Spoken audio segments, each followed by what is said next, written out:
Amén, Eh, hermano. bueno, hermano, gracias nuevamente por reunirnos y gracias a todos, ¿verdad? Vamos a dar inicio al hermano a la reunión. Seguimos con el tema Cantar de los Cantares. Nuestro hermano Ángel tiene el tiempo que desee para hablarnos y oramos que el Señor le bendiga y le ayude. Adelante, hermano Ángel. Dios le bendiga, hermano Oscar. Gracias. Dios le bendiga a todos los hermanos. Y bueno, gracias a Dios. Ha estado un poquito resfriado porque hubo un cambio brusco de temperatura. Pero sí, ayer no podía casi ni hablar. Hoy sí. Así que bueno, voy a compartirles un poco y el Señor pueda ayudarnos a continuar, que vimos en dos lunes distintos. El primer lunes fue un avance como una introducción. Y en el lunes que pasó vimos Cantares 1.1, que dice Cantar de los Cantares, el cual es de Salomón. Y ahí nos detuvimos en el primer versículo, ¿no? Que es la antesala del libro propiamente dicho, que empieza ya en el versículo 2. Vamos a ver si le podemos dar lectura al versículo 2 del Cantar de los Cantares, al 1:2. Y dice así, el Cantar de los Cantares, el cual es de Salomón, 1:1. Y el 1:2 dice, oh si él me besara con besos de su boca. Y la segunda parte del verso 2 dice, porque mejor son tus amores que el vino. Oh si él me besara con besos de su boca, porque mejor son tus amores que el vino. Y en este día vamos a ver con la ayuda del Señor si podemos compartir la primera parte de Cantares 1:2, podríamos decir Cantares 1:2a. Esta parte que dice, oh si él me besara con besos de su boca. Bueno, eh, parecería que, bueno, esto pudiera ser ahí nada más un ratito y avanzar con el resto de los versículos. Sin embargo, no es tan sencillo porque este drama, que es un canto de bodas, un epitalamio, como dijimos, un drama donde está todo en símbolos, en figuras, en alegorías, donde tiene dos protagonistas principales, que es Salomón y la Sulamita, y que en símbolos, los dos símbolos mayores para representar este drama son Cristo enamorado de la novia y el alma y el verbo. Y después colateralmente hay muchas interpretaciones más que se pueden utilizar para edificación acerca de Dios e Israel, de Cristo y de la iglesia, del cristianismo y de los creyentes, y también enseñanzas que se pudieran extraer para el matrimonio natural. Pero básicamente esta historia que tiene dos protagonistas principales y muchos protagonistas más, o muchos personajes más en este drama, los principales son Salomón y la Sulamita, que representan a Cristo y a la novia, al alma y al verbo. Estas serían las dos interpretaciones más excelsas, más, más profundas y más importantes. Pero todo el libro está en símbolos. Ustedes fíjense en que en el verso 2 va a empezar de esta manera. O si él me besara con los besos de su boca. Así empieza, así nomás. Y lo que parecería ser, bueno, esto sería un versículo donde se pudiera ir más o menos hacer un pequeño comentario y pasar rápido. Bueno, les digo, Bernardo de Claraval, por ejemplo, San Bernardo predicó 86 sermones y murió. Y los primeros 8 sermones solo los predicó acerca de los besos de su boca, nada más. O si él me besara con los besos de su boca, predicó 8 sermones, también que eran sermones pequeños, porque hablaba en el monasterio el sermón del Cantar de los Cantares y ya salían para trabajar. Eran sermones cortos, pero así todo predicó 8 sermones. Es decir, que hay mucho para sacar. Pero ¿por qué decimos esto? Porque todo el libro son 8 capítulos y está todo en símbolos. Entonces hay símbolos, figuras, alegorías, y no está dicho prácticamente nada directamente. Sí está dicho directamente en cuanto al drama, en cuanto a la historia de Salomón y la Sulamita, pero para extraer lo que hay que extraer, que es Cristo y la novia, el alma y el verbo, hay que internarse en todos los símbolos y las alegorías que tiene este drama. Entonces, sin ninguna duda, hay mucho para ver si solamente vamos a centrarnos en qué nos está queriendo decir esta historia. Bueno, así va a empezar. Era un drama epitalamio cantado, una pieza teatral cantada como una cantata, bien compleja, bien complicada, donde no tiene un desarrollo, un principio, un nudo y un fin, sino que van a aparecer escenas. Por lo menos en estos 8 capítulos van a aparecer claramente 6 o 7 actos. El primero será del verso 1-2 hasta el capítulo 2-7. Este sería el primer acto del drama. Y curiosamente es el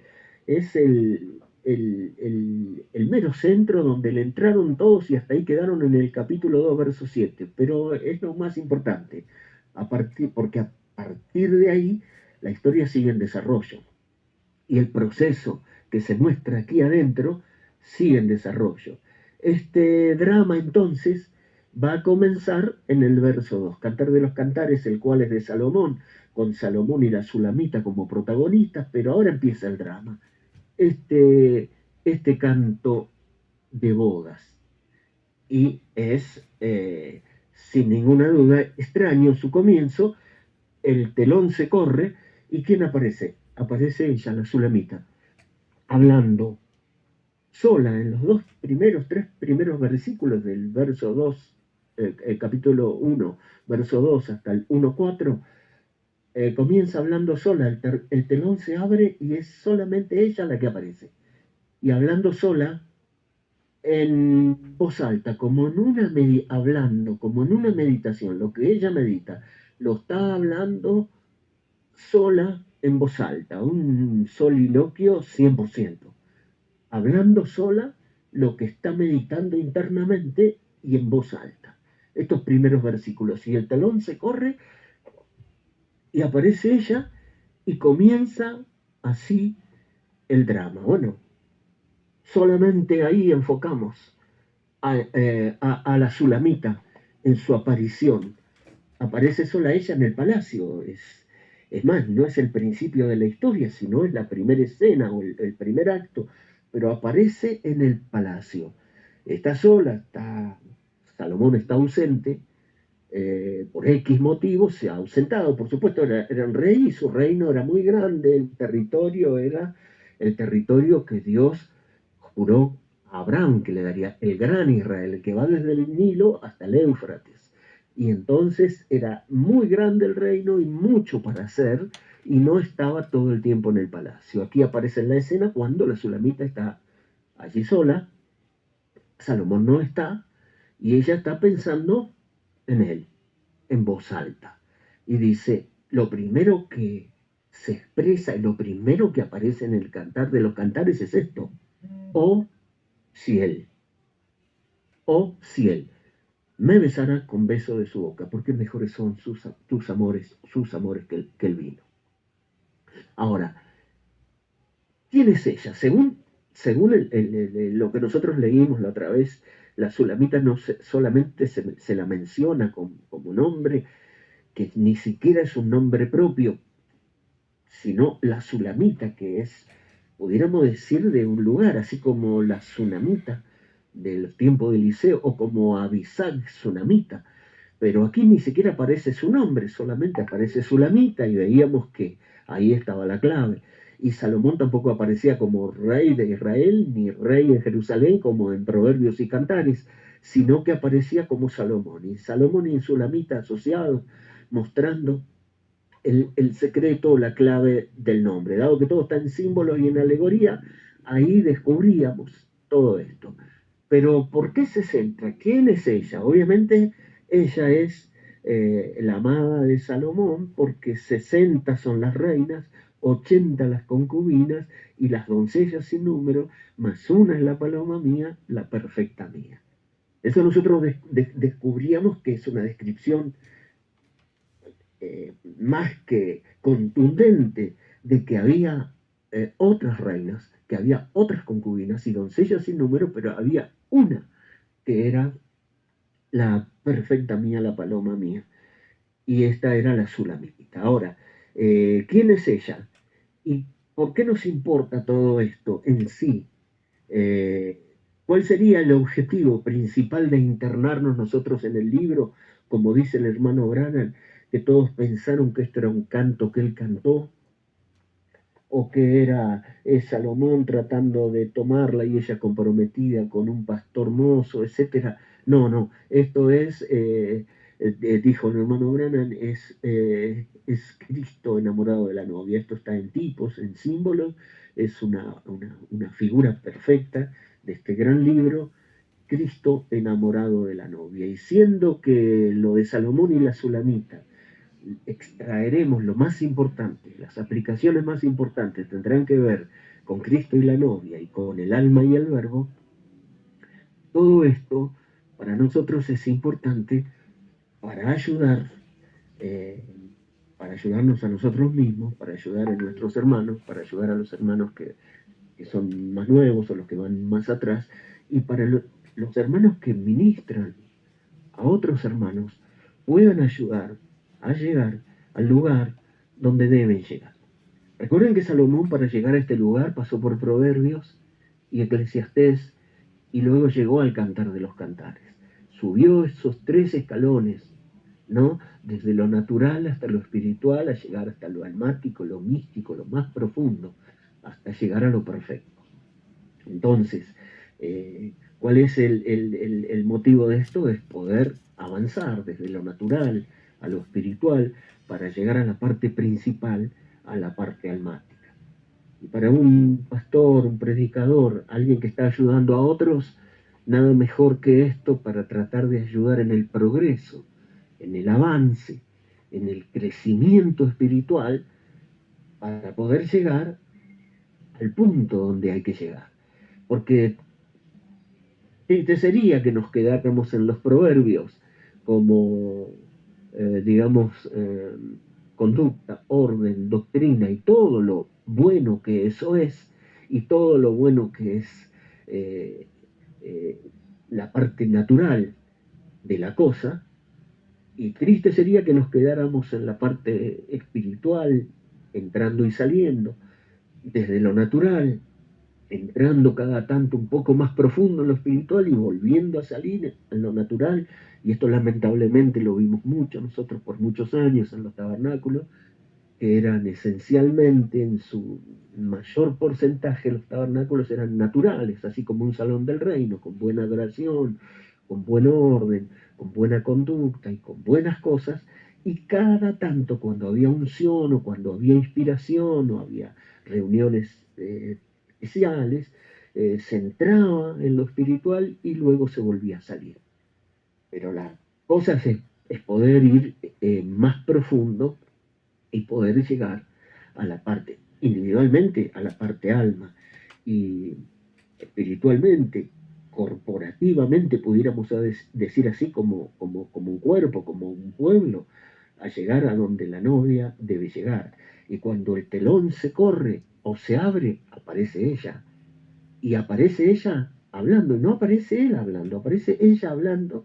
Y lo primero que dice en este soliloquio, en esta meditación, en voz alta y sola, hablando sola, es, oh cielo. Sus pensamientos, sus meditaciones y la exteriorización de lo que hay en su corazón en este punto es, oh cielo. Ahí arranca la cosa. Y no puede empezar de otra manera. Así debe empezar. Y esto es, pudiéramos decir así, en el punto que ella está en el palacio, pero ella ya es esposa. O sea, ella ya está en el palacio. Ella ya está en el palacio y en el harem real. Y ella es una del harem real, porque ahí están las reinas, ahí están las concubinas, ahí están las doncellas, pero ella es la única o la paloma mía, la perfecta mía, o como dice otro texto, por allí como lirio entre los espinos es mi amada, entre las doncellas o entre las reinas o entre las concubinas, como un lirio entre muchos espinos.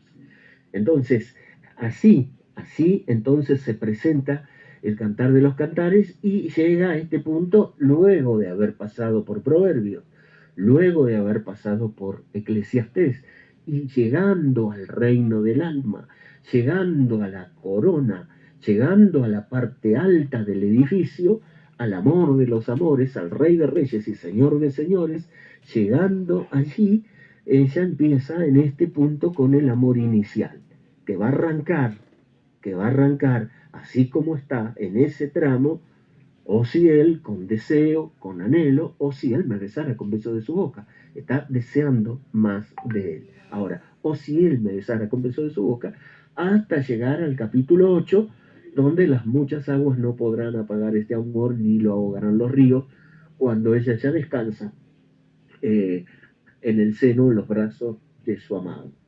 ¿Quién es esta? 3 veces dice el Cantar de los Cantares y se pregunta. El mismo Cantar de los Cantares hace la pregunta 3 veces. En el capítulo 3, verso 6, dice, ¿quién es esta? Que se muestra como el alba, como el amanecer, hermosa como la luna, esclarecida como el sol, imponente como ejércitos en orden. ¿Quién es esta? Que tiene que ver con un nuevo amanecer. ¿Quién es esta? Que tiene que ver con el sol y que tiene que ver con como la luna, pero también como un ejército en orden. ¿Quién es? La Sulamita, por supuesto, en el capítulo 3, verso 6, pero no nos sorprende entonces Sulamita, Saunamitis, ya no nos sorprende que Jerónimo diga que era Bisac Sunamita. Y al decir Sunamita, Saunamiti, no nos sorprende tampoco la Sunamita de Eliseo, porque espiritualmente y místicamente hablando, la Sunamita de Eliseo era la mujer de fe, la mujer anclada, la mujer que llegó al punto, está todo bien.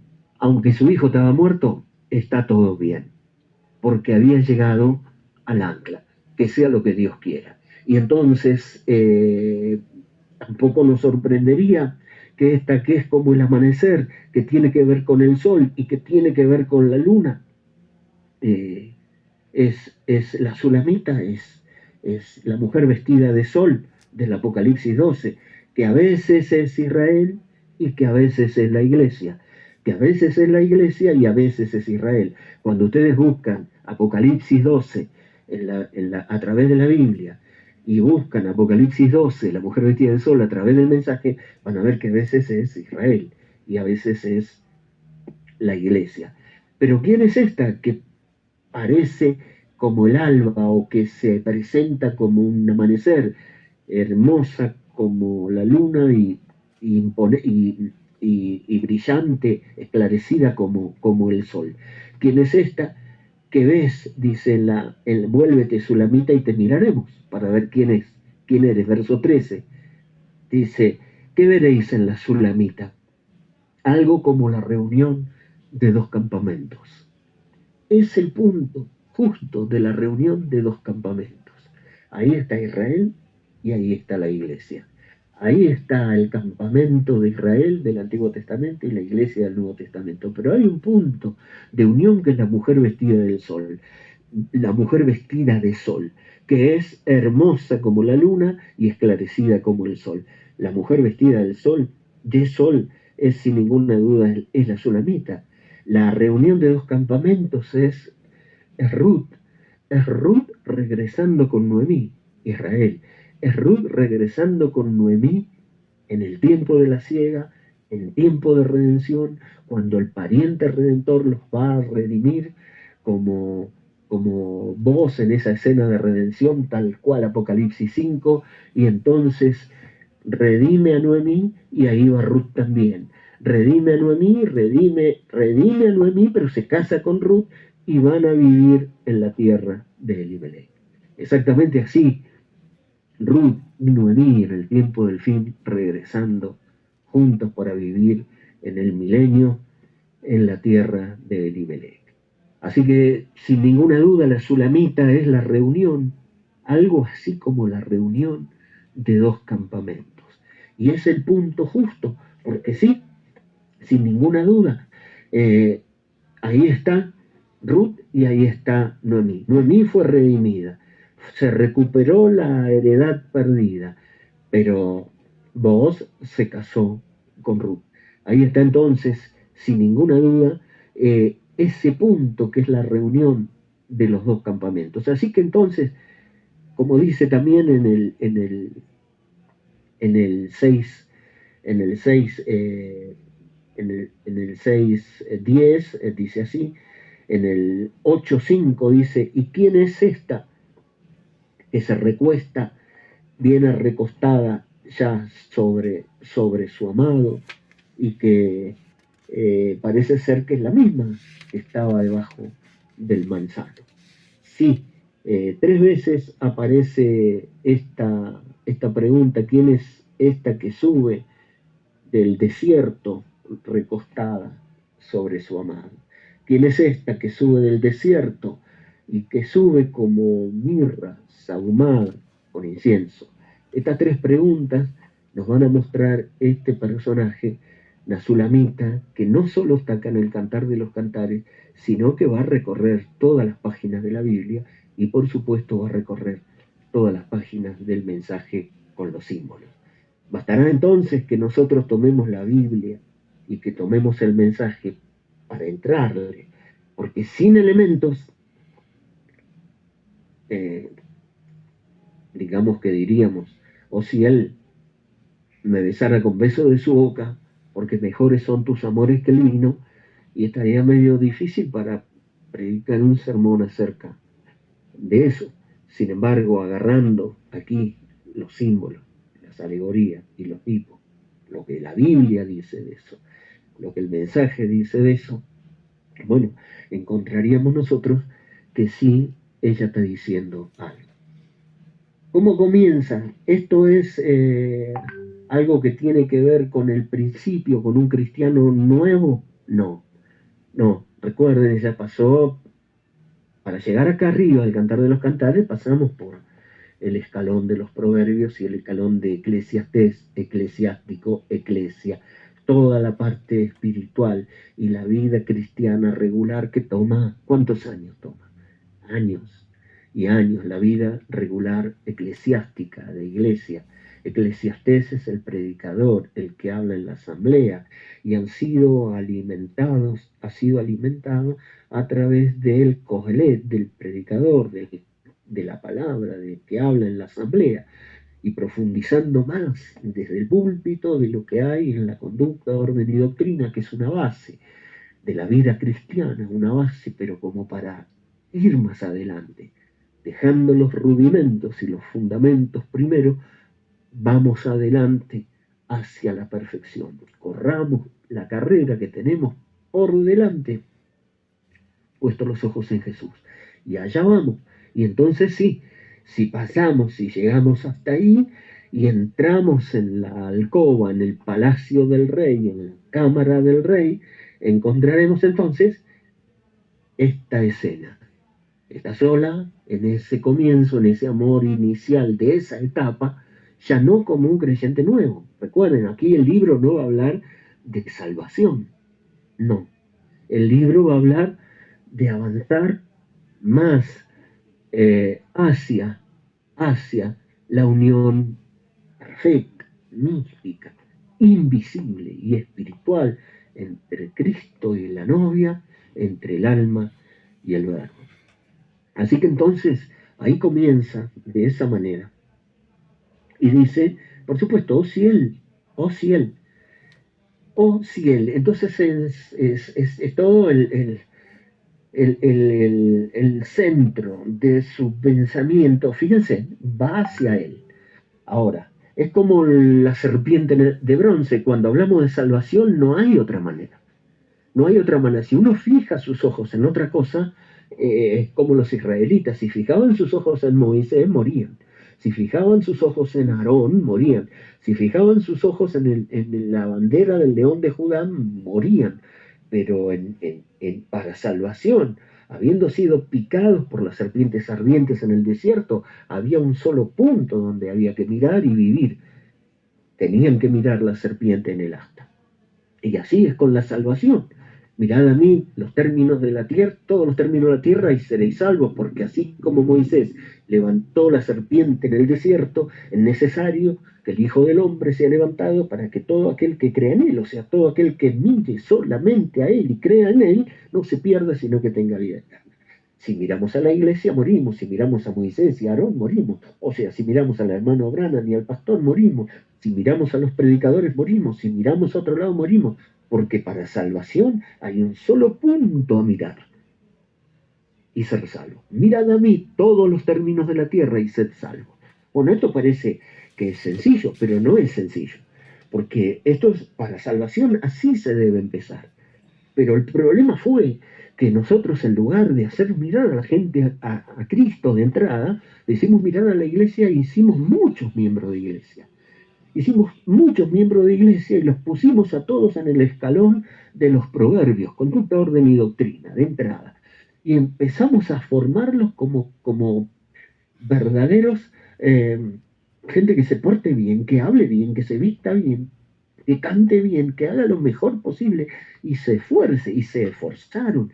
Y muchos hermanos de corazón se esforzaron, pero no tenían la fuerza en el corazón para poder avanzar más, porque es, oh cielo, ese es el motor, ese es el motor, o sea, el motor, los motores del alma son el amor y la fe.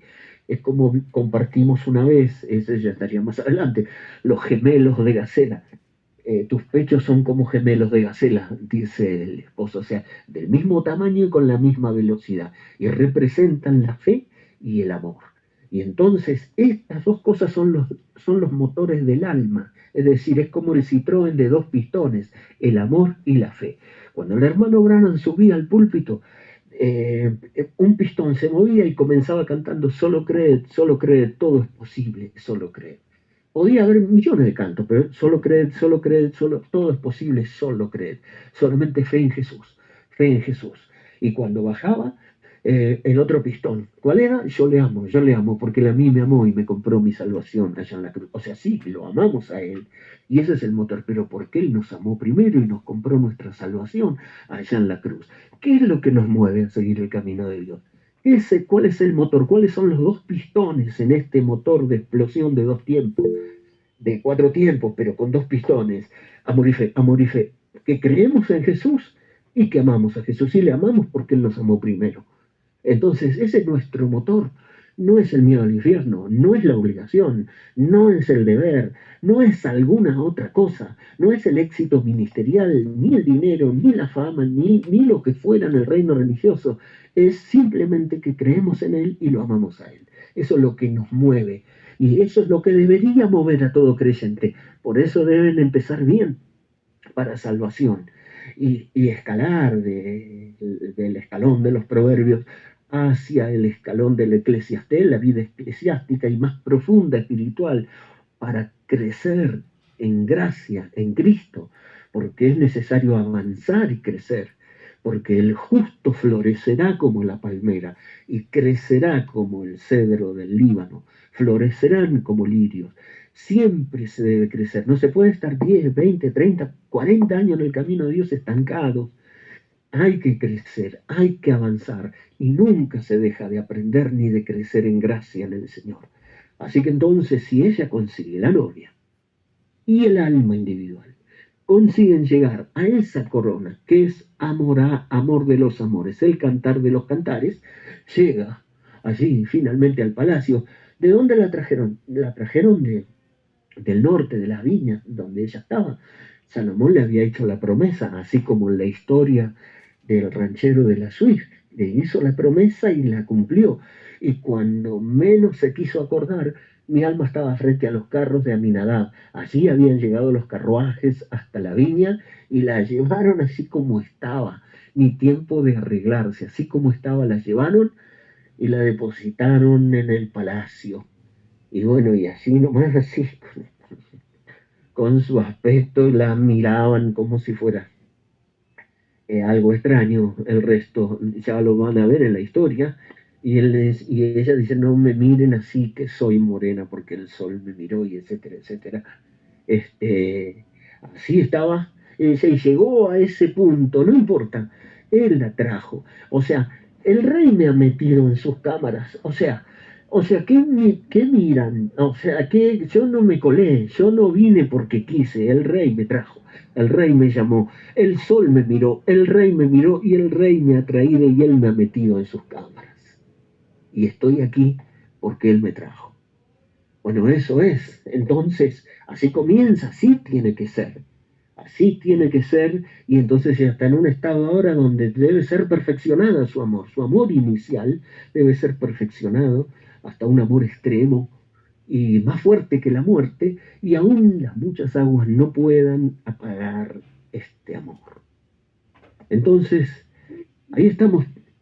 Es importante para nosotros y es importante para ayudar a los hermanos que vienen más atrás. Y aún el cantar de los cantares, cuando termine en el capítulo 8 y ella ya ha llegado a donde tiene que llegar, y es alto como sus pechos ya son como torres, dice, y no como gemelos de gacela, y que es fuerte como un muro. eh, Viene atrás una hermana más pequeña que no tiene pechos y la historia continúa. Entonces siempre nuestros hermanos más atrás necesitan avanzar y necesitan desarrollar. Ella tenía los pechos como gemelos de gacela y luego al final en el capítulo 8 son como torres, amor y fe, como torres. Ha llegado al punto donde tiene que llegar. Sin embargo, tenemos una hermana más pequeña que no tiene pechos. Así que entonces, hablando corporativamente de la novia, hay hermanos que son más nuevos, hay hermanos que están en un nivel medio, hay otros hermanos que van más adelante, pero todos están en la carrera, todos están avanzando. ¿Y por qué nos reunimos ahora? Y porque estamos en este avance y estamos buscando y estamos tratando de seguir avanzando y seguir creciendo a pesar de todo y a pesar de todos. Entonces acá estamos.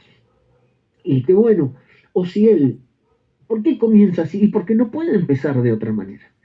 O si él, bueno, Dios lo llevó es el clamor, digamos, el deseo ardiente, es ese, digamos, ese tipo de anhelos que Dios los lleva a todos a ese punto en algún punto. Ese fue el anhelo de Job. Recuerdan, quien me diera deseo doloroso o el anhelo intenso, dice, quien me diera el saber dónde hallar a Dios. Si hay alguien que era justo, varón como él, hasta Dios se lo dijo a Satanás, ha considerado mi siervo Job, varón justo y temeroso de Dios, y que no hay otro como él en la tierra. Si hubo alguien que pudiera haber estado tranquilo con su testimonio y con su vida y con su relación con Dios y con todo lo suyo. Era amado por su familia, por sus siervos en la población. Era de uno de los patriarcas del Antiguo Testamento más respetados y no había otro como él en la tierra encima. Sin embargo, va a pasar por el proceso que tiene que pasar, porque tiene que avanzar desde ese purgatorio hasta el cielo, como veíamos en los sapienciales, Eclesiastés, ese infierno en la tierra, vanidad de vanidades y aflicción de espíritu, Job, un purgatorio interno hasta que el alma llegue al cielo, pero aún estando todavía en la tierra.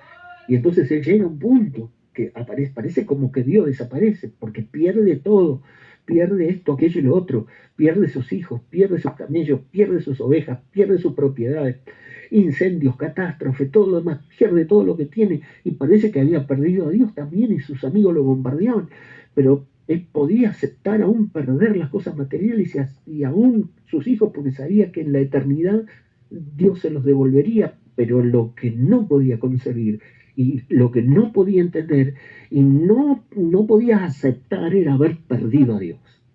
Entonces, de alguna u otra manera, él tenía que recuperarlo y reencontrarse con él. No sé dónde estará. Dice, pero ¿quién me diera? Y es la misma palabra que usa la Sulamita ahí.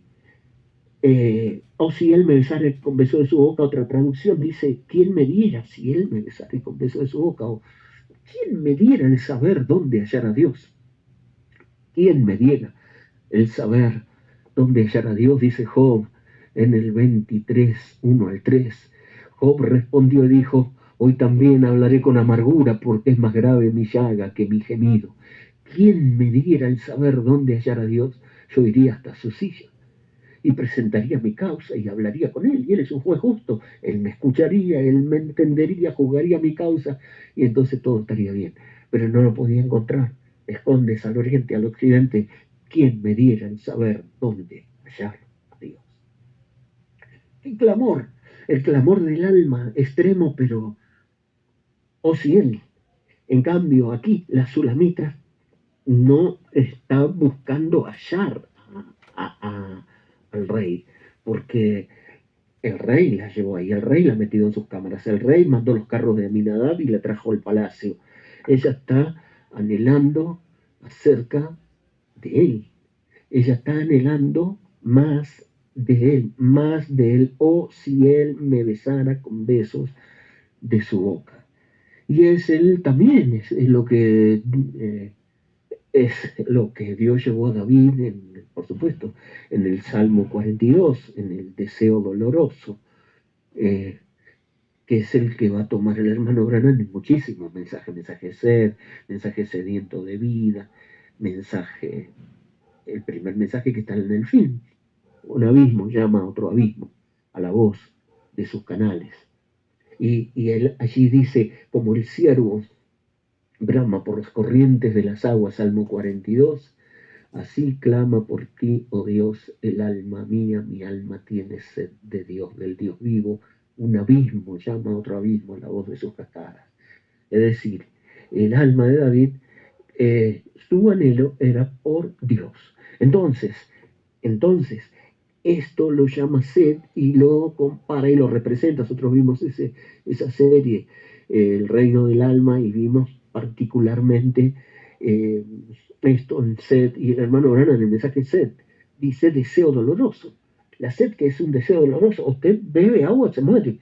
Es decir, la sed es una necesidad que no parará hasta ser satisfecha.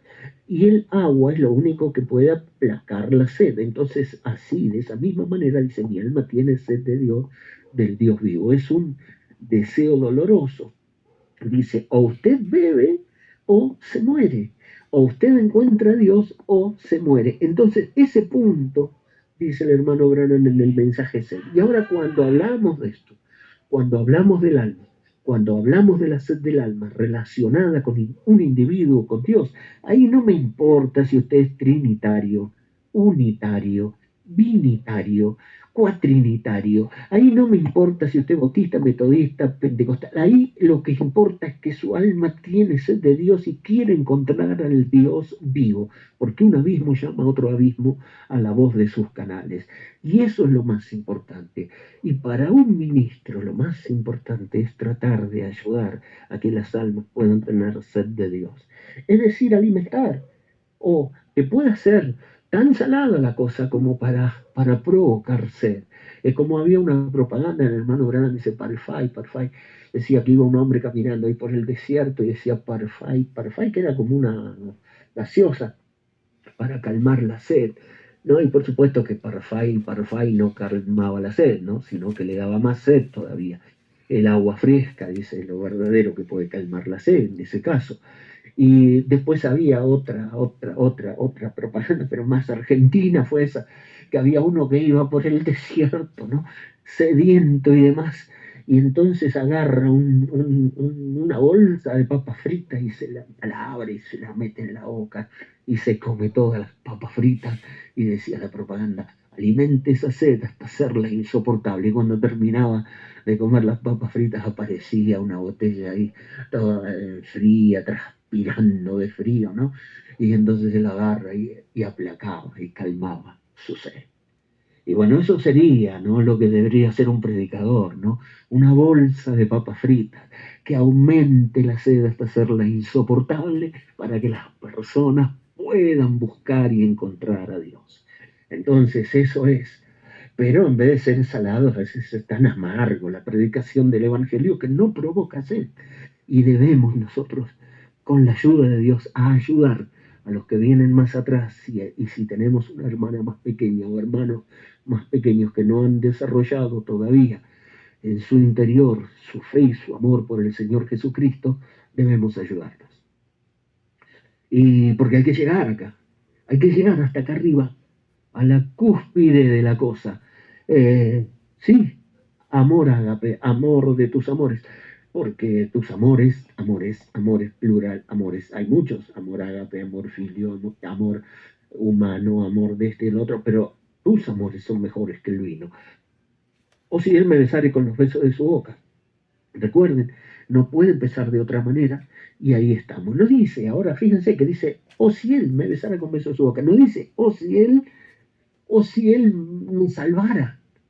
No, él ya me salvó. No dice, o si él me sanara. En realidad siempre me sana y hasta acá el Señor nos ayuda y nos ha sanado. O si él me consiguiera un trabajo mejor. No, si me ayudara económica, él siempre es nuestro proveedor y siempre nos ha suplido de alguna u otra manera. O si él me ayudara familiarmente y solucionara mis problemas familiares, él por supuesto que puede hacerlo. O si él bendijera mi iglesia, o si él bendijera mi ministerio. No dice eso. Todas esas cosas él las hace, son bendiciones. Pero dice, o si él me besara con besos de su boca. O sea, va más allá de salvación, sanidad, prosperidad, ayuda, bendiciones ministeriales, bendiciones de iglesia, bendiciones de todo tipo. Esto va a una cosa absolutamente personal porque cuando el telón se corrió en el Cantar de los Cantares, aparece ella sola, individual, sola, sola, sola, pensando en él. Entonces, esto es sí, Cristo enamorado de la novia y enamorando a la novia y a la vez es el alma y el verbo. Y luego entonces, por supuesto, va a decir, no, que si él me sanara, ella ya es salva, me sanara, ella ya ha sido sanada y si nos volvemos a enfermar, seguramente nos sanará, nos ayudará también y nos bendecirá en todo lo que nos tenga que bendecir y nos ayudará en todo lo que nos tenga que ayudar, pero el deseo comienza, por eso tiene que atravesar el creyente regular todo eso para ir más allá de las bendiciones naturales y las bendiciones espirituales, hasta llegar a las bendiciones del alma, que son las más importantes. Si él me besara con besos, besos de su boca, besos de su boca. Y por supuesto, yo lo entiendo a San Bernardo, un verdadero San Bernardo rescatista, sin ninguna duda, que predicó 8 sermones solamente con los besos de su boca. Y claro, y San Bernardo solamente tenía la Biblia y también las nidras, las interpretaciones de los antiguos, los comentarios y con los versículos nada más que hablan de besos en la Biblia y con los comentarios de los antiguos, de los padres de la iglesia y los antiguos, y los comentarios de los sabios y rabinos judíos, él ya se hizo un festín para compartirlo con sus hermanos monjes cistercienses. Antes de ir a trabajar, escuchaban el Cantar de los Cantares, antes de arrancar el día. Qué tremendo, ¿no? Qué tremendo. Predicó 6, 7, 8 sermones, ¿no? Los primeros 8 sermones de San Bernardo fueron acerca de los besos de su boca, sin ninguna duda. Entonces es alegórico y tenemos que ir, si son alegóricos, dice besos de su boca, besos plural, deseo continuo, besos de su boca, uno, los otros, otros símbolos, alegorías, todo, recuerden, todo está en símbolos y tenemos que acudir entonces a la Biblia y tenemos que acudir al mensaje. Y dice, bueno, pero el hermano Branham no predicó del Cantar de los Cantares, sí, predicó tremendamente del Cantar de los Cantares en todo el mensaje, agarrando uno por uno todos los símbolos que están en el Cantar de los Cantares y metiéndonos adentro del mensaje, ahí lo tenemos, ahí está, frente a nuestros ojos, sin ninguna duda. Besos, toques o contactos físicos que transmiten el amor de uno a otro. Sin duda, es algo personal, íntimo. Y sin ninguna duda, esto es eh, un tipo, dice, de la revelación, dice, porque el hermano Branham dice, antiguamente el novio besaba a la novia luego de que el velo de su rostro era quitado. tenía que haber un quitando el velo. Un velo debía descorrerse. Y entonces sí, el novio besaba a la novia, antes no, ¿no? Entonces era muy, muy, muy simbólico, pero estos eran los besos de su boca, pero por supuesto que había otros besos bíblicamente, como dice, y Jacob besó a Raquel y alzó su voz y lloró cuando la vio por primera vez. Cuando la vio ahí que estaba pastoreando como una pastora y que no podía, ¿no? Como le cuesta a las pastoras, ¿no? No podía darle de beber, había una roca, no la podía mover, y ahí vino Jacob y la ayudó, movió la roca, las ovejas bebieron, y ahí la conoció y la vio por primera vez, y allí amor a primera vista, la besó en su frente, alzó su voz y lloró. Y después, bueno, por supuesto, Jacob siguió siendo el pastor de esas ovejas, ¿no? Y sirvió a Labán, su suegro, dice, 7 años por Raquel, porque eso es lo que le pidió como dote el Labán, que sirviera por 7 años, 7 años trabajara por ella. Y dice que Jacob trabajó por Raquel, sirvió por Raquel 7 años y le parecieron como pocos días porque la amaba. Qué tremendo ese beso de, de Jacob en la frente de Raquel, la besó, alzó su voz y lloró. Ahí nomás exteriorizó el amor. El beso estaba envuelto en amor y besó su frente y luego 7 años trabajó duramente para poder besar a Raquel con besos de su boca. Pero todo porque la amaba. Ahora, es sobresaliente. Y cuando Rebeca alzó sus ojos y vio a Isaac y descendió del camello, le preguntó al criado, ¿quién es ese varón que viene corriendo hacia el campo por nosotros? Y el criado le respondió, ese es mi señor, Isaac. Y entonces ella tomó el velo y se cubrió. Y después, bueno, sí, por supuesto, Isaac se unió con Rebeca y el velo fue quitado y Isaac besó a Rebeca con besos de su boca. Y estos son todos simbolismos, ¿no es cierto? Pero qué bueno, dice el hermano Gran, dice, por eso, dice, no debe besar a una mujer hasta que no estén casados, dice. ¿Por qué? Dice, porque todos saben que un beso va a traer otro y otro va a traer otro y otra cosa, y eso va a ir a otra cosa. Dice, usted potencialmente va a cometer un adulterio porque las glándulas están en los labios. Todo el sistema, si la besan la frente o si la besan la mano, no pasa nada. Pero si la besan los labios, algo va a pasar, porque las glándulas están femeninas y masculinas, están en los labios. Y al tocarse o cruzarse las glándulas, activan todo ese sistema en lo natural que tiene que ver con luego la reproducción. Entonces cualquiera sabe que si empiezan besándose, por eso sean jóvenes que están de novio, sea quien sea, empiezan besándose, no va a terminar ahí la cosa, sino que va a seguir más adelante. Entonces el hermano Branham dice, y usted no debería, dice, dejar que un muchacho la bese hasta que ese velo es quitado de su rostro y usted sea su esposa. Mensaje raro. Entonces, por supuesto, ¿por qué? Porque potencialmente es un acto sexual, una cosa traerá a la otra, es un anhelo y es un deseo por más. Entonces, y que es correcto, dice, porque es un tipo de Cristo, presencia de Dios no reconocida. Es un tipo de Cristo besando a su novia, se fija. Entonces usted no debe hacer eso. Pero sí debe hacer eso después que esté casado. Y así estaban casados. Y estaba en el palacio. Y estaba en su soliloquio, en voz alta, meditando, si él me besara con besos de su boca.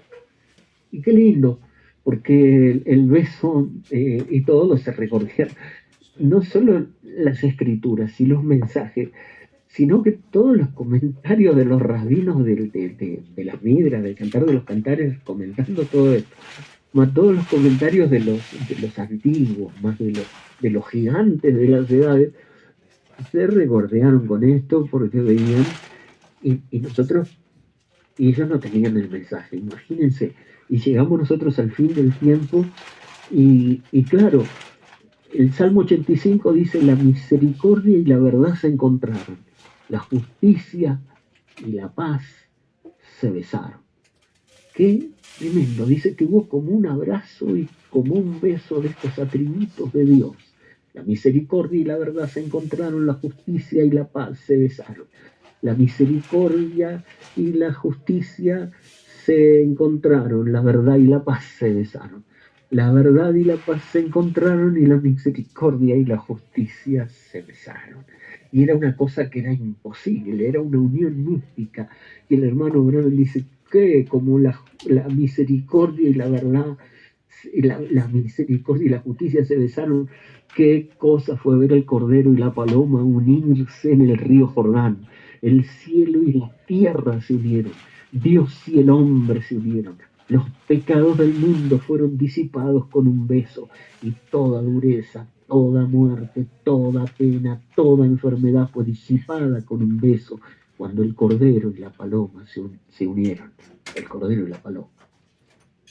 Año 1960. Ahora imagínense si la misericordia y la justicia se abrazaron y se besaron. ¿Y cuándo? El Salmo 85 no nos dice cuándo, pero el hermano Branham sí nos dice cuando el cordero y la paloma se unieron. Porque la justicia pedía mi muerte, la justicia pedía tu muerte, la justicia pedía nuestra muerte, porque por cuanto todos pecaron están destituidos de la gloria de Dios. Y Dios es un juez justo que no dará por inocente al culpable. Nosotros éramos culpables y debíamos morir y perecer, física, espiritualmente y eternamente. Pero la misericordia de Dios quería nuestra vida, la misericordia de Dios quería salvarnos, la misericordia de Dios no quería condenarnos, pero su justicia debía condenarnos. No había forma de reconciliar la misericordia de Dios con la justicia. La justicia de Dios reclamaba nuestra condenación y la misericordia reclamaba nuestra salvación, pero no había manera. Pero sí hubo un punto donde la misericordia y la verdad, la misericordia y la justicia, la misericordia y la paz se abrazaron y se besaron. Fue cuando el Cordero descendió sobre la paloma. ¿Por qué? Porque Cristo Jesús ocupó mi lugar, ocupó tu lugar, pagó el precio. Él fue entonces el que ocupó el lugar del condenado, el del que debía morir, para que entonces nosotros pudiéramos ser perdonados justamente. La justicia quedó satisfecha en Jesús y entonces en Cristo nosotros obtuvimos el perdón, obtuvimos la salvación y obtuvimos todo la disipación de enfermedad y de condenación a través de Cristo Jesús. Es decir, cuando el Cordero y la paloma se unieron, la misericordia, la verdad, la justicia y la paz se abrazaron y se besaron. Porque entonces sí, Dios no da por inocente al culpable, pero nos declaró inocentes porque fuimos justificados en Cristo. Él ocupó nuestro lugar como el culpable, el justo por los pecadores.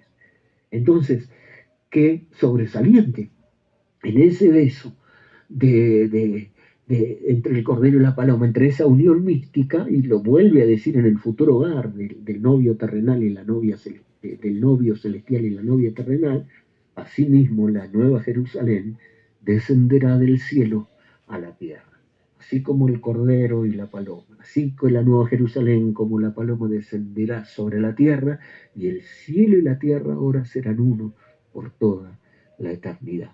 Y ahora ya no un milenio, sino toda la eternidad viviremos con el Señor, porque entonces sí, la unión mística entre el Cordero y la paloma, entre los atributos de Dios, entre lo terrenal y lo celestial, Dios y el hombre haciéndose uno, unidos por un beso entre el cielo y la tierra. Ahora, qué lindo, el hermano Branham, el beso de Jacob en la frente era la expresión de amor, qué lindo. Lo que dice el hermano Branham en el beso paternal, en la dispensación de la inocencia, allí en el huerto del Edén, cuando, dice, Adán y Eva estaban en comunión con Dios. No había entrado todavía el pecado, todo estaba bien. Y entonces él, ¿cuál era el mensaje que dice él? Sí, en el beso de la inocencia, el beso personificación de cristianismo. Ellos fueron a la catedral por la tarde, al gran árbol de la vida, y arrodillarse, y de pronto un resplandor de luz celestial descendió el Logos, y el Espíritu Santo, el Creador, descendió el Padre Dios y le dijo, hijos, se gozaron hoy. Y dice, yo he descendido para darles un beso de las buenas noches. Los besó en la mejilla y los acostó. Nada les podía dañar. Estaba todo bien. El Padre estaba complacido y los puso a descansar. Así era en el principio, en la dispensación de la inocencia, pero luego el pecado entró.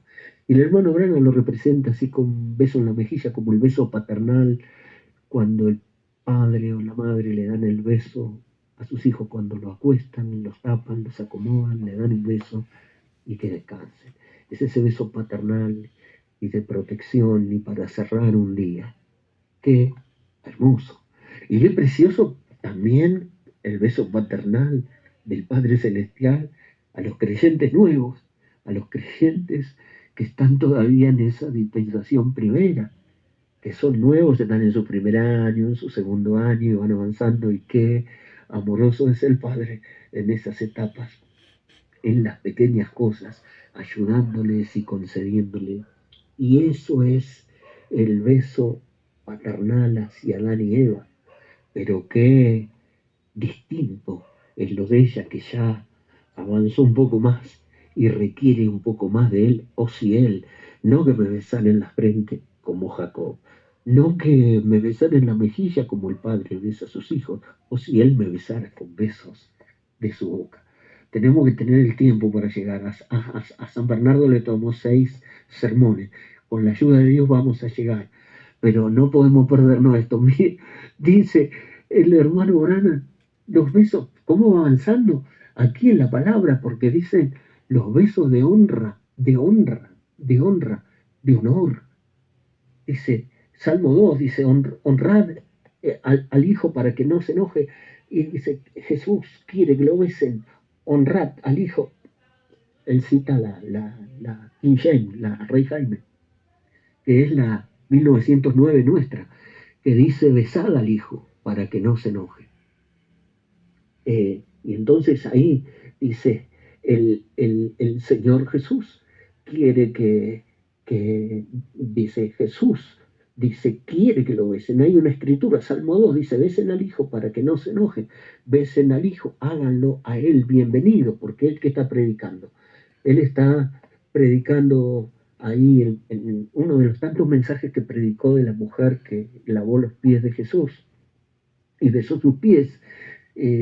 Orgullo, Jesús con los pies sucios, uno de los hombres más viles de la ciudad, etcétera. Muchos mensajes predicó sobre ese tema. Y él cita el Salmo 2, que tiene que ver con un beso de honra, de adoración. Por eso dice, 7.000 rodillas no se doblaron ante Baal ni le besaron. Dice, porque era como honra, como dar honor. Sin embargo, el hermano Branham señala que en el antiguo Oriente existía un protocolo de recepción y bienvenida. Ustedes saben, cuando Simón el fariseo invitó a Jesús a comer, no cumplió con el protocolo y lo dejó a Jesús en un rincón con los pies sucios, porque el protocolo indicaba que el viajero, el invitado, que el comensal venía por caminos polvorientos, etcétera, y que había que recibirlo, que un sirviente tenía que lavar sus pies, tenían que secar su cara, lavar su cara, secar sus cabellos, ungirlos con aceite, darles un calzado adecuado luego de haber lavado sus pies, y luego el anfitrión los recibía con un beso. Pero eso, Simón, que lo invitó a Jesús e invitó mucha gente más, no hizo eso con Jesús, no cumplió ese protocolo, lo dejó en un rincón, pero una mujer se escabulló y se llegó hasta los pies de Jesús.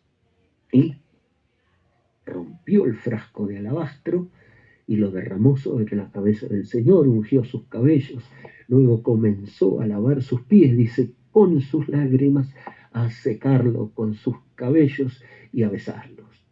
Y entonces Simón criticaba y cavilaba en su corazón y pensaba, dice, si este fuera profeta no permitiría que esta mujer estuviera besando sus pies.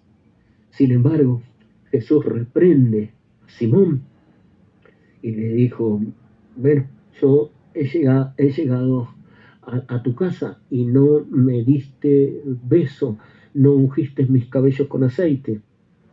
Y esta mujer, ves, esta mujer dice, no ha cesado de besar mis pies desde que llegué. Tú no ungiste mi cabeza con aceite, maestra lo ha ungido con perfume. Y, y también dice, con sus lágrimas ha enjugado mis pies, como dice ahí Lucas 7. Estando detrás de él, a sus pies, llorando, comenzó a regar con lágrimas sus pies y los enjugaba con sus cabellos y besaba sus pies y lo ungía con perfume. Y Simón dice, yo cuando entré no hiciste nada de esto y sin embargo ella lo ha hecho, ella ha besado mis pies. ¿Cómo reprendió él a Simón? ¿Cómo fue rechazado? Dice, y lo dejó allí a Jesús sentado con sus pies sucios, sin ungüento sobre el rostro y sin beso. Y Jesús quiere que lo besen. Besad al Hijo, háganlo bien, a él bienvenido. Y dice, Jesús, dice, déjame besar esa cicatriz que está arriba de tu pie. Lo harás, sí, Jesús, déjame besar esa cicatriz. Allí había los besos en los pies de Jesús con lágrimas de arrepentimiento, en un cuadro de adoración, de honra, de devoción, de arrepentimiento y de conexión. ¿Ves esta mujer entonces, Simón? Sí, tú no lo hiciste. Sin embargo, por lo cual te digo, ella sí lo hizo y sus muchos pecados le son perdonados porque amó mucho. Mas aquel a quien se le perdona poco, poco ama. Entonces, esta mujer en su arrepentimiento, en su devoción y en su amor al Señor Jesús, hizo ese servicio de besar sus pies. Y esto es lo que señala el hermano Branham y lo que señalan otros comentaristas, como que creo que el mismo Bernardo, que dice, ahí está, y ahí se debe empezar a besar al Señor. No se arranca tratando de besar al Señor en la boca, dice San Bernardo. Un gigante realmente exégeta. Y así es como dice el Señor. Y así es como dijo el hermano Branham también. Esta mujer empezó en el punto donde debe empezar, besando sus pies. Es más, San Bernardo dice, besando sus huellas, besando sus pies. Y dice el hermano Branham, y yo no estuve en sus días, los días de su carne, pero sí hoy. Entonces permíteme, Señor, dice, besar esa cicatriz que está arriba de tu pie, porque tu pie fue horadado por mí. ¿Lo hará Jesús? Solo déjame besar esa cicatriz que fue hecha por mí. Oh Dios, mensaje orgullo del 55.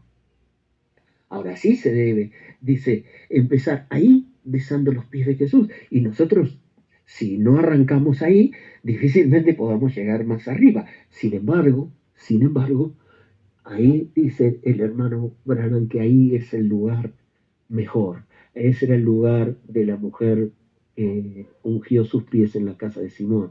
Ese era el lugar mejor que escogió María, a los pies de Jesucristo. Y por supuesto que existen otros besos que dice la Biblia y que dice también el mensaje, el beso de Orfa y el beso de Judas. El beso de Orfa dice, besó a su suegra y se fue, mas Ruth se quedó con ella. Ruth, por supuesto, la sulamita. Y entonces dice, et Orfa, dicen el pariente redentor. Me encanta el pariente redentor, lo predicó el 2 de octubre del 60, el día que nací. Cuando el hermano Branham estaba predicando, el pariente redentor yo estaba naciendo, y como me dijeron una vez, ¿y usted qué signo es, hermano Ángel? Para ver cómo cuándo estaban las estrellas en el momento de su nacimiento. Le digo, soy de Libra, pero en realidad las estrellas estaban puestas de cierta manera cuando nací. La séptima estrella de la mano del Señor estaba en el púlpito, el día que yo nací estaba predicando el pariente redentor.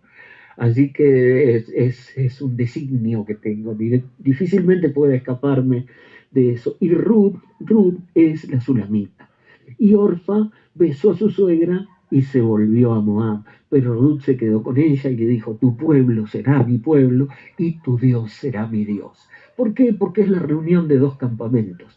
Va junto con Noemí, regresa a Belén en el tiempo de la siega, buscarán al pariente redentor, lo encontrarán, serán redimidas y vivirán todos juntos en la heredad perdida y recuperada de Elimelech en el planeta Tierra, en el reino milenial. Ruth entonces se quedó con ella y claro, el hermano Branham dice pariente redentor y un hombre, debido a la popularidad, él no se puede quedar con la Biblia en eso. Y debido a la popularidad besará a la iglesia, besará el mensaje, le dará a Cristo un beso de despedida. Y volverá al hoyo donde fue sacado, orfa, tibia, excomulgada. Pero cómo me agrada esa pequeña Ruth, tuvo que hacer su decisión en el capítulo 1, Ruth decidiendo. Y yo tuve que hacer también, dice el hermano Branham, una decisión. Pero miren cómo dice el hermano Branham, pariente redentor. Pero debido a su popularidad, la orfa moderna besará a la iglesia, besará al mensaje y le dará a Cristo un beso de despedida. O sea, la besó a su suegra y se fue.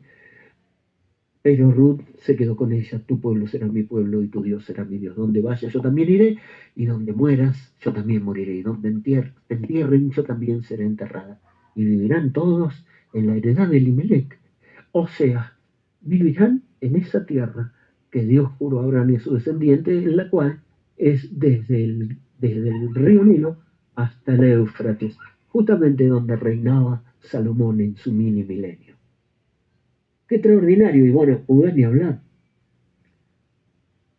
Entonces Jesús le dijo a Judas, con un beso entregas al Hijo del Hombre, besos en la mejilla, fieles son las heridas del que ama, pero inoportunos los besos del que aborrece, dice el proverbio. Entonces ese beso en las mejillas de Cristo no es más que un beso de Judas. Y aquí el hermano Branham en Segunda Venida del Señor carga contra el miembro de iglesia y dice, el beso judastario, el miembro de iglesia, este pueblo de labios me honra, pero su corazón está lejos de mí. No hay nada peor que eso. O sea, que cantar una alabanza con el corazón lejos. No hay nada de eso que escuchar una predicación con el corazón lejos. No hay nada más judastario que congregarse, decir gloria a Dios con el corazón lejos. Porque el pueblo de labios me honra. Es el beso a Cristo, es el beso en la mejilla de Cristo, más es el beso de Judas. Dice, porque su corazón está lejos de mí. Entonces, si hay algo sobre lo cual trabajar, siempre será primeramente en los corazones. Y luego todo lo demás tiene que acomodarse, ¿no? Porque aún nuestra doctrina puede estar media trabada o errada, pero si el corazón está correcto, la doctrina se va a acomodar. Pero si nuestra doctrina están todos los puntos bien, pero el corazón está maléfico y judastario, todo estará mal también. Entonces, tanto dice, sí, el hermano Branham de esto, y habla también en el compañerismo por medio de la reconciliación, dice, es ya avanzando, ¿no? Desde los besos de los pies más arriba, adentro del corazón, dice, cuando Dios nos recibe en su reino, Él también tiene un protocolo. Él también, dice, nos lava los pies, unge nuestra cabeza con aceite, nuestra copa está rebosando. Y cuando Dios nos recibe, también nos recibe con un beso en su reino. Y prepara su ungüento, su espíritu y su sangre, olor suave, perfumado, quitándonos toda la hediondez que traíamos de los caminos del mundo. Sí, el Señor también tiene su protocolo y nos recibe con un beso en su reino.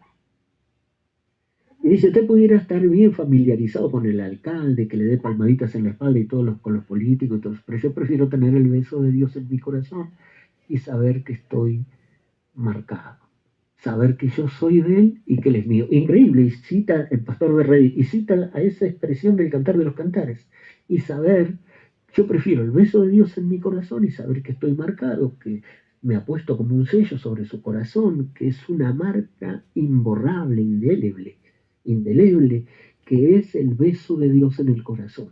Entonces algo, sin ninguna duda, tiene que pasar en el corazón, porque Él tiene ese protocolo y cuando Dios nos recibe con un beso en su reino. Y nos lava y también nos unge y nos renueva. Y yo prefiero tener el beso de Dios en mi corazón y saber que estoy marcado, que tener el favor de mucha gente humana o lo que fuera, o aún en el reino religioso. Yo prefiero, dice, estar sellado y saber que yo soy de Él y que Él es mío, como dice el cantar de los cantares. Por supuesto, si hay un beso que es sobresaliente, es el beso de José a sus hermanos cuando él se revela a sus hermanos. Y se echó sobre el cuello de Benjamín, su hermano, y lloró. Y también Benjamín lloró sobre su cuello, sobre José. Y José besó a todos sus hermanos y lloró sobre ellos. Y después sus hermanos hablaron con él cuando les dijo, yo soy José. Génesis 45, y derramaré sobre la casa de David y solo sobre los moradores de Jerusalén espíritu de gracia y oración, y mirarán a mí, a quien traspasaron, y llorarán como se llora por hijo unigénito, afligiéndose como quien se aflige por el primogénito.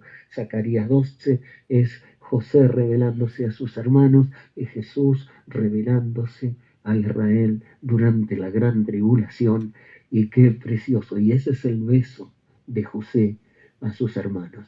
Es la revelación cuando le dices, no, yo soy José, yo soy Jesús, a quien traspasaron. Y entonces llorarán de alegría y llorarán de dolor, sabiendo que ellos mataron al Mesías, pero era para preservación de vida. Y llorarán también de alegría porque finalmente sus ojos han visto al Rey, han visto al Mesías. Llorarán de dolor y llorarán de aflicción y llorarán de alegría por el Mesías se ha dado a conocer a ellos. Y ese es el beso de José a sus hermanos, y ese es el beso de Dios a Israel. Qué hermoso, porque después, bueno, por supuesto, Dios se casa el Señor se casa con la novia. Cristo está enamorado de la novia, pero el beso a Israel, qué sobresaliente. Los besos de su boca, por supuesto, es más profundidad, y Bernardo de Claraval dice, bueno, no se apuren, no se apuren a llegar más arriba. Fíjense que después de los pies vienen las manos del Señor. Y así como los siervos miran la mano de sus amos y de sus señores, y las siervas miran la mano de sus señoras, así nosotros miramos al Señor esperando sus misericordias. Qué sobresaliente. Aquí Bernardo dice, sin ninguna duda, el besar sus manos en esta ya función no de niños, o en esta etapa de niños que nos tienen que dar el beso antes de acostarnos, o que tienen que besar nuestra mejilla, o ya el Señor ha permitido que nosotros llegáramos a besar sus pies, y a la vez Él nos da el beso de bienvenida. Entonces, aquí esto es apelar continuo a la vida cristiana en sus misericordias. Y tenemos este problema, y que Dios tenga misericordia, y besamos su mano. Y que Dios nos ayude con esto. Tenemos problemas económicos, como decía, y que Dios tenga misericordia. Y eso es rezar su mano. Y Él abre su mano y nos ayuda en esto. Y abre su mano y nos ayuda a nosotros, porque como los siervos miran la mano de sus amos, de donde vienen las bendiciones. O como dicen que los malagradecidos muerden la mano de sus amos o de sus señores. No, estos esperan siempre en su misericordia y agradecen sus misericordias y favores, besando la mano de su Señor, siempre dando gracias a Dios en todo, porque muchas son sus misericordias, porque para siempre son su misericordia, porque más alto que los cielos son su misericordia. ¿Y qué podemos hacer, hermano Ángel? Y bueno, y que Dios tenga misericordia de nosotros. ¿Y cómo salimos de esto? Y que Dios tenga misericordia de nosotros. Pero ¿y esto qué hacemos acá? Esto es imposible. Y bueno, solamente que Dios tenga misericordia de nosotros. Entonces su mano siempre se abre en misericordia. ¿Y cómo no besar sus manos? Pero la tsunamita ha ido más arriba y ha llegado más arriba para llegar al cuarto, al tálamo, porque esto es un cántico de tálamo, un epitalamio. Esto es, entonces, mejor es su misericordia que la vida misma. Exactamente. Como dice el hermano Samuel ahí en la nota. Mejor, como dice la alabanza que la parafrasearon, mejor que la vida es. tu misericordia, oh Dios. Qué precioso. Y ahí estamos tratando de escalar hasta el tálamo, ¿no? Y bueno, y ya terminamos, sí. Oh, si Él me besara con besos de su boca, pues tenemos que llegar. No a sus pies, no a sus manos, no en la mejilla, no en la frente, sino, bueno, en el cuello, el hijo pródigo, por favor. El hijo pródigo, el hermano Branham predica pródigo, ¿cómo podemos obviarlo? Y cuando el hijo pródigo vuelve, porque era hijo, no que no era hijo, pero se fue, malgastó sus bienes, vivió perdidamente, tomó conciencia, volviendo en sí, luego volvió, y así como estaba, volvió, ni siquiera comida de cerdo podía, porque no le daba, y ahí avanzaba y venía y dijo, bueno, aunque sea, si me es un lugarcito, porque yo soy más recaído que yo, no puede haber nadie, pero si me hiciera un lugarcito en su casa y le diré, Padre, he pecado contra el cielo y contra ti, no soy digno de ser llamado tu hijo, hazme como uno de tus jornaleros, qué bueno, es ese reconocimiento, aunque sea un lugarcito como un jornalero, pero para poder estar ahí en el último lugar, aunque sea de tu casa. Y entonces empezó a caminar lentamente y cansinamente, pero cuando su padre lo vio de lejos que venía, fue movido a misericordia y el padre corrió. Él venía con los pies arrastrándose ahí lentamente en cámara lenta, pero el padre venía a toda velocidad. Son las velocidades. Él venía arrastrándose en arrepentimiento, apenitas, pero el padre venía con todo y cuando llegó hasta él, dice, se abalanzó sobre él, lo abrazó y lo besó en su cuello. No hacía falta que pidiera perdón, ya estaba claro que el padre lo perdonaba, que había alcanzado misericordia y que lo restituía. No solo eso, traigan un vestido, un anillo y hagamos fiesta. Maten el becerro gordo, porque el becerro gordo ha muerto para darle el vestido nuevo, para darle el anillo, para darle el beso y para darle el perdón. El becerro gordo murió en la cruz del Calvario para que nosotros aún pudiéramos ser restaurados, cual pródigo.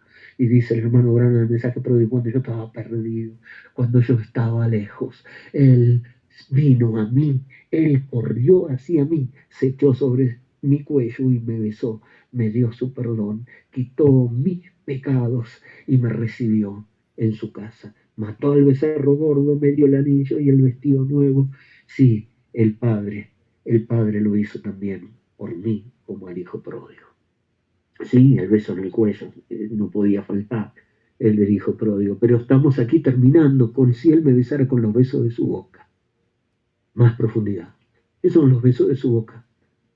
Y él respondió y dijo, escrito está, no solo de pan vivirá el hombre, sino de toda palabra que sale de la boca de Dios. Mateo 4:4. Apocalipsis 3, el hermano Branham comenta en edad de la Odisea, por cuanto eres tibio y no frío ni caliente, te vomitaré de mi boca. Él está hablando a la iglesia. Además, si usted sencillamente piensa en las escrituras, recordará que en ninguna parte dice que estamos en la boca de Dios, estamos grabados en las palmas de sus manos, somos cargados en sus hombros, pero estábamos en su mente antes del tiempo, estamos en su redil, en sus campos, pero nunca estamos en su boca, pico a pico como el águila, exactamente. Y él respondió y le dijo, escrito está, no solo de pan vivir al hombre, sino de toda palabra que sale de la boca de Dios. Nuestras palabras también deben estar en nuestras bocas. Sabemos que la iglesia es su cuerpo aquí tomando su lugar. ¿Qué estará en la boca de la iglesia? La palabra. Si alguno habla, hable conforme a las palabras de Dios. ¿Sí? ¿Qué cosa? Nosotros, por supuesto, ¿qué está en su boca? Dice el hermano Branham, la palabra. Y que la iglesia es vomitada de su boca. Ella tiene de todo menos la palabra. No quiere tener nada que ver con la palabra. Quiere las bendiciones, quiere esto, quiere su misericordia, quiere la prosperidad, quiere la sanidad, quiere la ayuda, quiere todas las bendiciones de Dios, pero no quiere su palabra. Entonces, en la edad de la Odisea, ella será vomitada, dice, de su boca. Las iglesias reinas, las iglesias concubinas son archivadas porque una es la paloma mía y la perfecta mía. ¿Y qué está en la boca? Dice, está exactamente su palabra. Los antiguos, ¿qué decían? Béseme con los besos de su boca, un midras de un sabio judío, de los sabios judíos, decían, el nivel más alto de unión con Dios que se puede lograr en este mundo, dice, es el de la profecía. En el cantar de los cantares a este nivel se lo llamó Neshika, beso. Por eso que el rey Salomón pide y habla así, de esta manera, a Dios que lo bese, pues está en ese nivel. Para los judíos antiguos, la ley de Moisés y lo que venía de los profetas era la palabra que salía de la boca de Dios y era como el beso de Dios del cantar de los cantares. Entonces, para ellos, las palabras directas de los profetas, que eran la boca de Dios, era, era la palabra, era el beso de Dios. Cuando ellos pudieran recibirla, entenderla y creerla y ejecutarla y realmente que se haga parte de ellos, era como que Dios los besaba con la ley y los profetas. Qué bueno. Ahora, después vinieron los padres de la iglesia y dicen, sí, por supuesto que era así, hasta que vino Cristo. Porque una cosa eran la boca de Dios los profetas, por supuesto, Moisés, Jeremías, Isaías, pero Moisés era tartamudo, dicen los padres de la iglesia. Isaías tenía los labios inmundos. Jeremías era niño para hablar. Dios los usó. Era la palabra, era la ley y los profetas. Y Dios nos ha hablado a través de la ley y a través de los profetas en los tiempos antiguos, pero en estos postreros días nos ha hablado por medio de su Hijo. Y ya no a través de los profetas, sino que Él mismo vino a la tierra y nos habló. Entonces no era a través de los profetas la boca de Dios, sino a través del Dios profeta y del profeta Dios, el Hijo del hombre, el Hijo de Dios en estos días nos ha hablado a través de su Hijo. Y entonces decían, bueno, ya no lo oiremos a través de los profetas, sino que lo oiremos a través directamente a Dios. Entonces las palabras directas de Jesús en los 4 evangelios eran los besos de su boca. Tremendo. Las palabras directas de Jesús eran los besos de su boca. Pero qué bueno, sin ninguna duda. En la parte hablando de Israel y Dios, hablando de Cristo y de la iglesia, hablando de Cristo y de la novia. Pero cuando hablamos del verbo y del alma, ya vamos terminando, extraordinario. Porque nosotros acá tenemos la Biblia, tenemos los 4 evangelios, tenemos el mensaje, tenemos los escritos, tenemos los comentarios de los rabinos, los comentarios de los padres de la iglesia y de los predicadores de las 7 edades. Pero aquí nuestra alma puede ser que nos entre por un oído y nos salga por otro. Tiene que haber algo que sea directo, de boca a boca, como dice ahí, de pico a pico, como dice como del águila, del pico, ahí le alimenta. Abrí mi boca y atraje al espíritu, abrí mi boca, dice el Salmo 119. Bueno, Orígenes lo dice de esta manera, es en plural eso, para que podamos comprender cómo es. Nosotros somos un alma, ahí está la palabra de Dios. La palabra de Dios va a entrar por nuestro oído y luego tiene que pasar sin ninguna duda por nuestra mente, pero tiene que seguir viaje hacia nuestra alma, porque en nuestra alma solamente va a haber fe o va a haber duda, y la fe solamente va a venir por oír la palabra de Dios. La última estación que tiene la palabra debe ser en nuestra alma. Tiene que atravesar el velo se tiene que abrir, hay un velo, una cortina en el alma que es la voluntad propia, se tiene que abrir y correr, la palabra de Dios debe penetrar nuestra alma y debe besar nuestra alma y ahí producirá fe. Pero, dice, el proceso por el cual viene primeramente envuelta en el espíritu, la palabra, porque si está en letra, o si está en sermón, o si solo está en cinta, y si me entra por un oído y me sale por el otro, estamos en la misma siempre. O si escucho un sermón y me duermo, estamos en la misma siempre. O si tengo la Biblia y no entiendo nada, o si leo un mensaje y no entiendo, estamos en la misma. Es la palabra, pero tiene que hacerse espíritu y tiene que hacerse vida, y Dios mismo, Él, o si Él lo hiciera. Ahora no tiene que haber intervención humana, sí, tenemos que escuchar al mensaje, tenemos que escuchar los mensajeros, tenemos que escuchar los predicadores, tenemos que leer, tenemos que todo eso son vehículos, son instrumentos, pero el Espíritu de Dios tiene que envolverla la palabra y hacerla viajar desde nuestro oído, atravesar nuestra mente por iluminación, iluminación. Entonces, iluminación es conocimiento de la verdad, es entenderla. Entonces, oyendo, reconociendo, ahí tiene que venir. Entonces, comprender que la iluminación de cada pensamiento oscuro representa un beso que el Verbo de Dios da al alma. Realmente, cuando por ningún servicio de hombre o de ángel, si la mente se llena de pensamientos divinos por iluminación, creemos entonces que es cuando recibimos los besos del Verbo, del mismo Dios.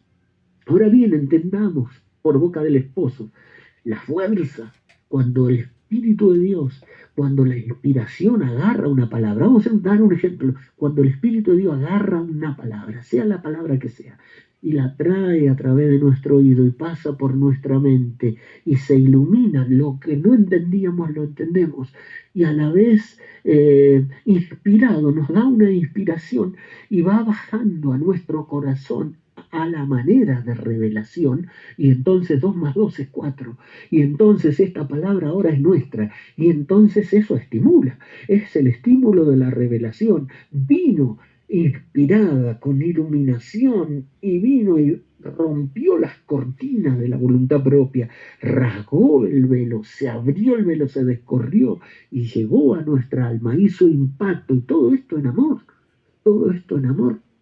Entonces, la fuerza con la que Dios ilumina nuestra mente, dirigiéndonos palabras que solamente podemos comprender por el Espíritu Santo, si no, no pudiéramos entender nada.